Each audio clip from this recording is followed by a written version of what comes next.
السلام علیکم تمام دیکھنے والوں کو۔ بلیک ہول اور سفر معراج کا آپس میں کیا تعلق ہے؟ اس بات کو سمجھنے کے لیے میں آپ کی قرآن پاک کی کچھ آیات کی طرف توجہ دلواؤں گی، جن آیات میں ایک ایسی جگہ کا ذکر بتایا ہے جہاں ستارے ڈوبتے ہیں۔ اب ان آیات کو سمجھنے کے لیے ہمیں سب سے پہلے سورہ نجم کی شروع کی آیات کا ترجمہ دیکھنا ہوگا۔ پہلی آیت پر غور کیجیے، ستارے کی قسم جب وہ ڈوبنے لگتا ہے۔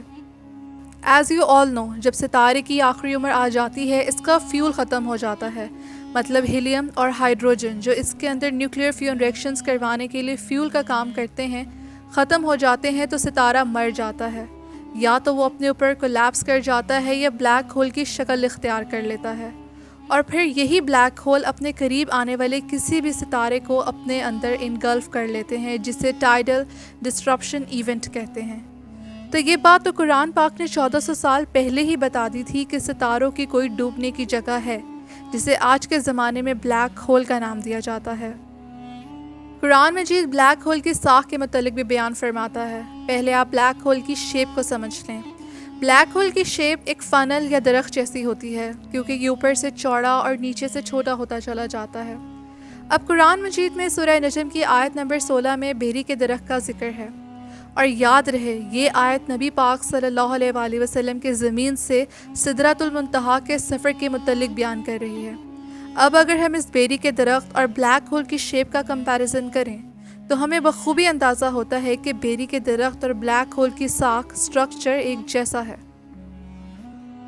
ون مور امپورٹنٹ پوائنٹ، کچھ سال پہلے سائنٹسٹ کو لگتا تھا کہ بلیک ہول کے اندر اگر کوئی چیز چلی جائے تو کہاں جاتی ہے، ہم ابھی تک اسے سمجھ نہیں پائے، کیونکہ تب تک سائنٹسٹ کو لگتا تھا کہ بلیک ہول کی کوئی حد نہیں، یہ انفینٹ ہوتے ہیں۔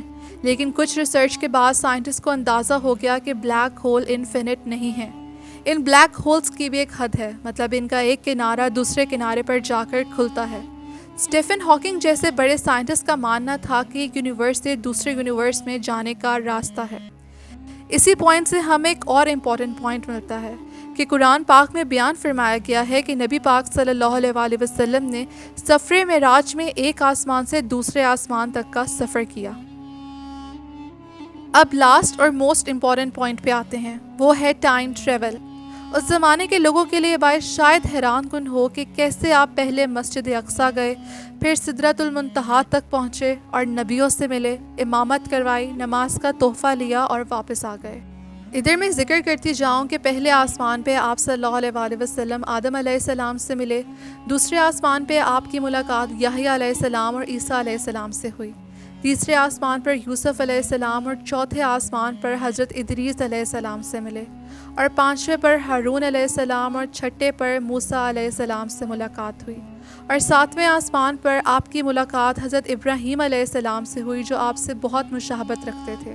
یہاں سے اوپری منزل کا سفر شروع ہوا اور آپ صلی اللہ علیہ وآلہ وسلم سدرۃ المنتہا پر پہنچے۔ یہاں پر آپ کو جنت کا مشاہدہ کروایا گیا۔ یہاں آپ صلی اللہ علیہ وآلہ وسلم نے دیکھا کہ اللہ نے اپنے بندوں کے لیے ایسی ایسی نعمتیں تیار کی ہیں جسے کسی آنکھ نے نہ کبھی دیکھا اور نہ کسی کان نے پہلے سنا ہوگا۔